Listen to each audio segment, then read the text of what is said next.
Praise the lord. యేసుక్రీస్తు నామంలో మీ అందరికీ నా వందనాలు తెలియజేస్తా ఉంటున్నాను. ఈ ఉదయకాల సమయంలో ప్రతిదినం ప్రభుతో అన్న ఈ యొక్క ప్రోగ్రాంకి ప్రేమపూర్వకంగా ఆహ్వానిస్తూ చిన్న ప్రార్థన చేసుకుని మనం ప్రారంభించుకుందాం. పరిశుద్ధులైన తండ్రి, ప్రేమ కలిగిన దేవ, నీకు వందనాలు, స్తుతులు, స్తోత్రాలు. మరొక ఉదయకాల సమయాన ప్రతిదినము ప్రభుతో అంటూ మీ పాదాల దగ్గర మేము చేరడానికి మీరు మాకు ఇచ్చిన సమయానికై మీకు వందనాలు. ఈ సమయాన్ని మా కొరకు దీవించండి, మీరు మాతో మాట్లాడమని యేసుక్రీస్తు నామంలో ప్రార్థించుకున్నాను తండ్రి, ఆమేన్.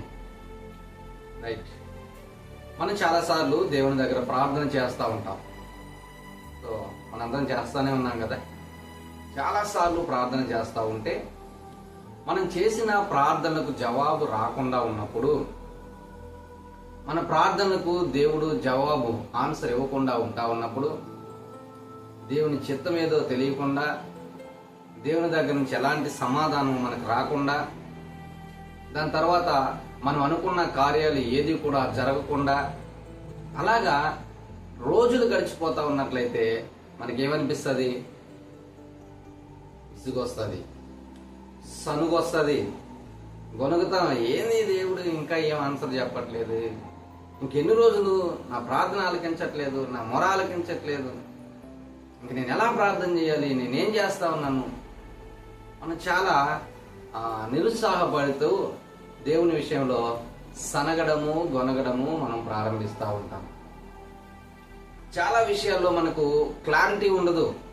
మనం ప్రార్థన చేస్తూ ఉంటాము, మనము అన్ని వ్యతిరేక పరిస్థితులను మనం ఎదుర్కొంటూ ఉంటాము. మనం ప్రార్థన చేస్తూ ఉంటాము, అన్ని అననుకూలమైన వాతావరణమే మన చుట్టూ కలుగుతూ ఉంటుంది. సో ఏ విషయం కూడా దేవుని దగ్గర నుంచి మనకు క్లారిటీగా రాకపోవడం వలన మనం చాలా ఫ్రస్ట్రేషన్కి లోనైపోతూ ఉంటాం. ఎవరి మీద? దేవుడి మీద. చాలా ఫ్రస్ట్రేషన్ మనము చూపిస్తూ ఉంటాము, దేవుడి మీద చూపిస్తాము, మన చుట్టుపక్కల ఉన్న వారి మీద కూడా మనం చూపిస్తాం కొన్నిసార్లు కదా.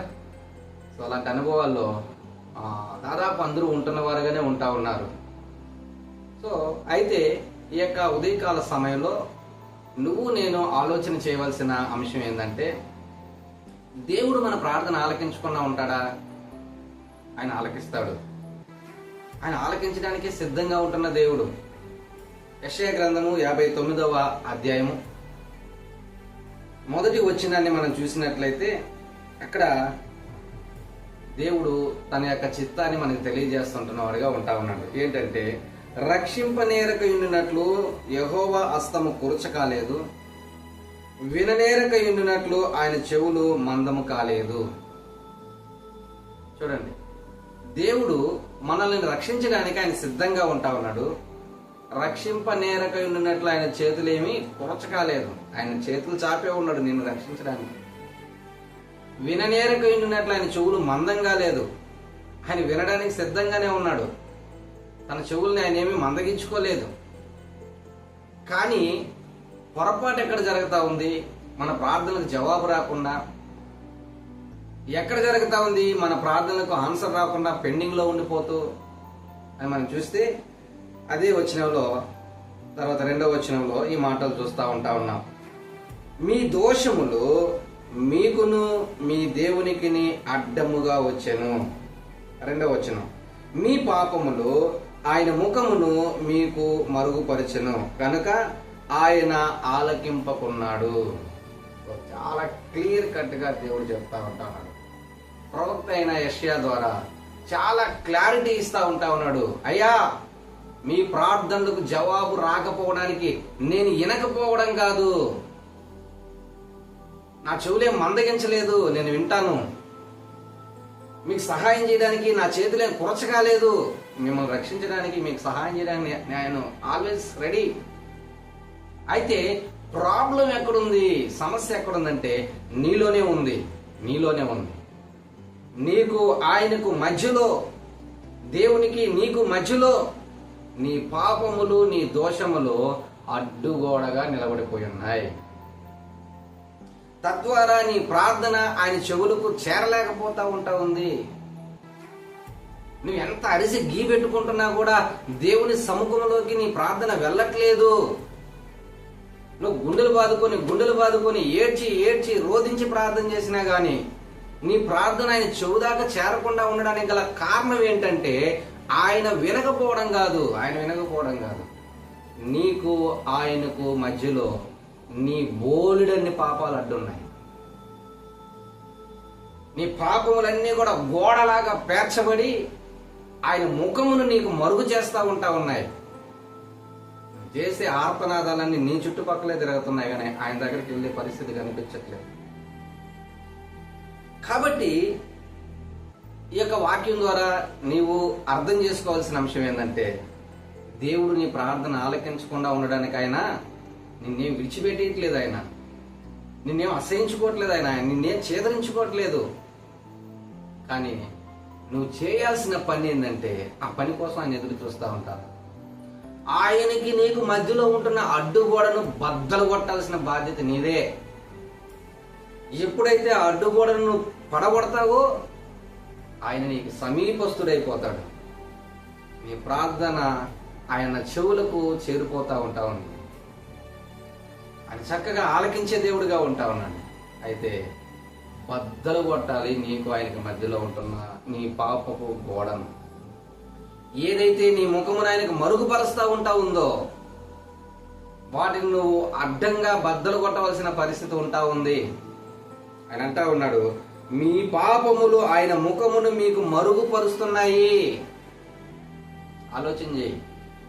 ఎంతసేపు దేవుడు నా ప్రార్థన ఆలకించట్లేదే, ఏంది నన్ను కన్ఫ్యూజన్ లో పెట్టేస్తా ఉంటా ఉన్నాడు, నేను ఎటు తెలుసుకోలేకపోతా ఉన్నాను, నాకే సమాధానం రాకుండా పోతా ఉంది, ఎన్ని రోజులుగా ప్రార్థన చేస్తున్నాను, నా కన్నీటికి విలువ లేకుండా పోతా ఉంది, దేవుడు చూడడం లేదా, దేవుడు వినడం లేదా?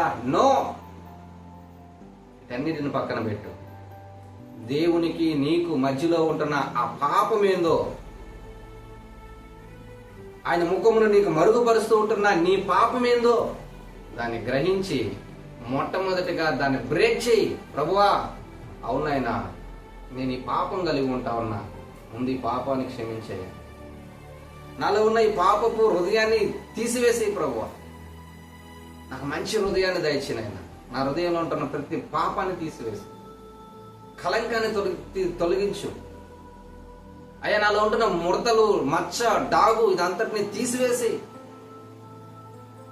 దేవుని దగ్గర మొట్టమొదటిగా పశ్చాత్తాపముతో కూడిన ప్రార్థన, ఒప్పుకోలు ప్రార్థనను చేయి. నీకు ఆయనకు మధ్యలో మరుగుగా ఉంటున్నా, ఆయన ముఖమును నీకు మరుగుపరుస్తూ ఉంటున్నా నీ పాపాలన్నిటిని ఆయన దగ్గర ఒప్పుకో. ముందు ఆయన ముఖమును తేటగా చూడగలిగేటట్లుగా నీకు ఆయనకు మధ్యలో ఉంటున్న నీ పాపాలు ఒప్పుకొని క్షమాపణ పొందుకో. అప్పుడు దేవుడు నీకెంతగానో సహాయం చేసే దేవుడిగా ఉంటా ఉన్నాడు. విననేరకొనినట్లు నా చెవులు మందంగా లేదు, రక్షింపనేరకొనినట్లు నా చేతులు కురచగా లేదని ఆయన ఊరకనే అనలేదండి. ఈజ్ ఆల్వేస్ రెడీ నిన్ను రక్షించడానికి, నీకు సహాయం చేయడానికి, నీకు గైడెన్స్ ఇవ్వడానికి, నిన్ను నడిపించడానికి ఆయన రెడీగా ఉంటా ఉన్నాడు.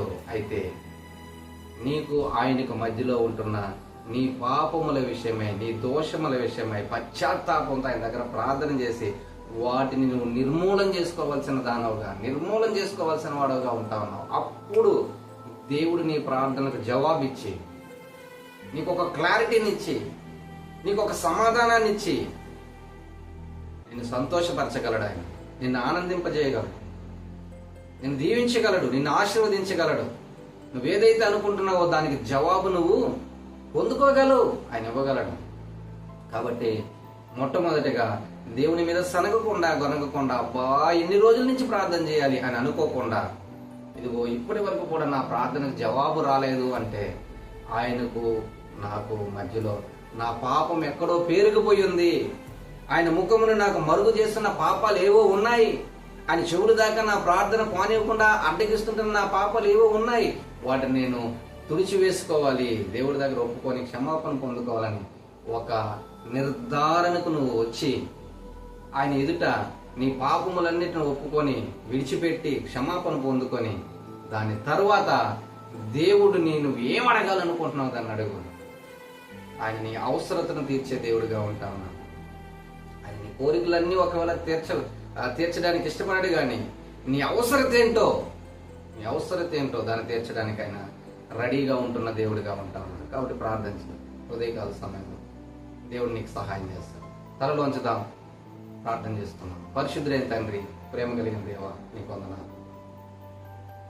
మా ప్రార్థనకు మీకు లేదా మాకు మీకు మధ్యలో ఏ పాపములైతే దోషములైతేనైనా అడ్డుగా ఉంది మిమ్మల్ని మాకు మరుగుపరుస్తున్నాయో వాటి విషయంలో ఈ ఉదయకాల సమయంలో మాట్లాడారు. ఏ వ్యక్తి అయితేనైనా మరి పాపములను దోషములను దేవనైనా మీ పాదాల దగ్గర ఒప్పుకొని క్షమాపణ పొందుకోవడానికి ఇష్టపడతా ఉన్నారో వారిని క్షమించండి. మరి పాపముల దోషం నుంచి వారిని వినిపించండి. వారి ప్రార్థనలకు జవాబులు దయచేయండి. మీ కృప వారి పట్ల కుమ్మరించి మీ చిత్తాన్ని వారి జీవితంలో జరిగించి నడిపించండి. యేసుక్రీస్తు నామములో ప్రార్థిస్తున్నాను తండ్రి. ఆమేన్. God bless you.